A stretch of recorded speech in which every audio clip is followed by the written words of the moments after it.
sa highway, kinakabahan ka na yata.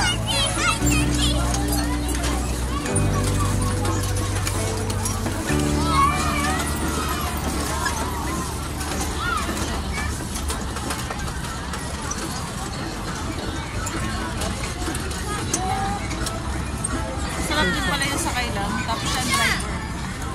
Kaso hindi pwede sa labas.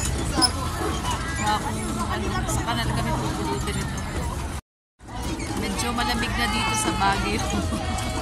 Kaya ito naglagay na ng hoodie. Nai-stress na yung driver ko sa mga kulit.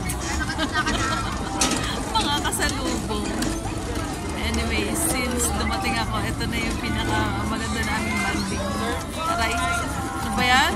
Feeling ko, wala mang kanal dito, baka mamaya doon kami sumadsad sa gilid. Kaya pala malamig na, 18 degrees. So, yun. Masarap naman ang singin ng hangin.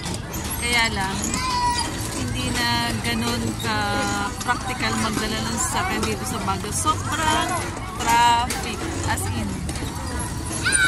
Mauubos yung oras niya sa traffic. Kaya lang, syempre, kailangan pa rin may sasakyan. So, ang ginawa namin, pinark na lang namin yung sasakyan dito sa Burnham Park. And then, nag-jeep kami papunta din sa Igorot, Stone Kingdom.